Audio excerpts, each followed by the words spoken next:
The day the walls fell down, it happens so easily, doesn't it? We build walls without even realizing it. Not the ones made of brick and mortar, but the invisible kind, stitched together with tiny threads of fear, misunderstanding, pride. We smile politely across them. We wave over them.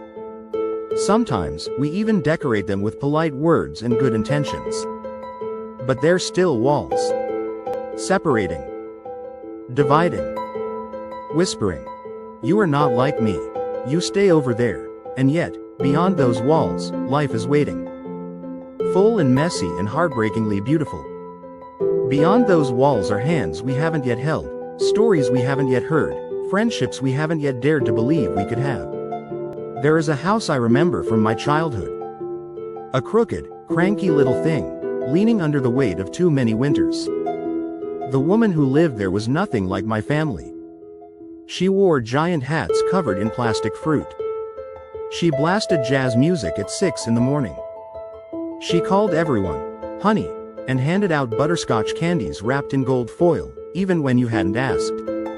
At first, we avoided her.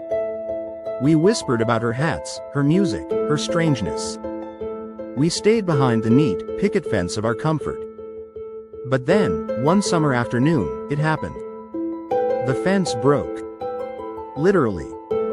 A storm rolled through, and the ancient wood gave way, scattering planks like matchsticks. I remember standing there, clutching a half-shattered slat of wood, staring across the open gap. And there she was, Mrs. Green, standing with a hammer in one hand, a box of cookies in the other, grinning like she'd been waiting her whole life for this invitation. Guess we're neighbors now, honey, she said. That was how it started.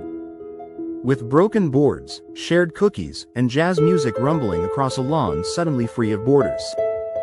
The things we think make us different become so small when laughter starts spilling over the ruins of old walls. She taught me how to dance barefoot on the grass, how to whistle through my teeth, how to make lemon bars so tart they'd make your toes curl.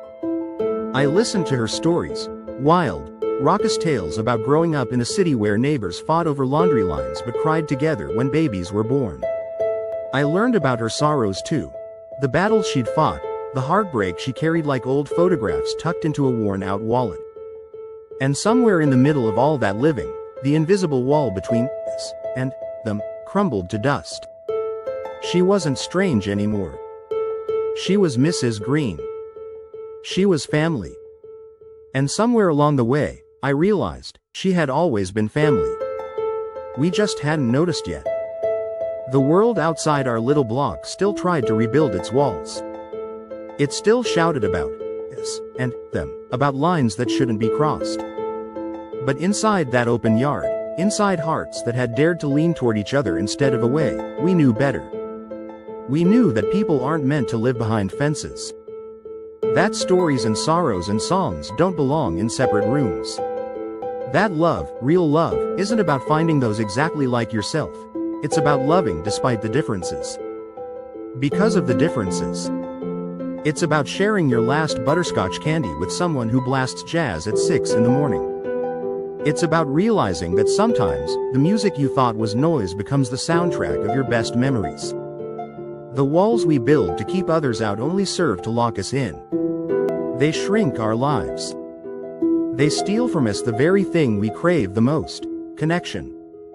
It is only when we open our hearts to all people, only when we tear down the thin, trembling walls of fear, pride, and misunderstanding, that we step into a life bigger than we ever imagined.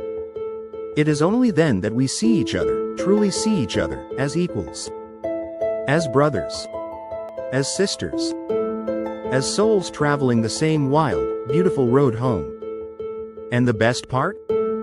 You don't have to wait for a storm to tear down your fence. You don't need a hammer or a box of cookies. You just need the courage to step across the gap. To smile first. To listen longer. To dance barefoot to music you don't yet understand.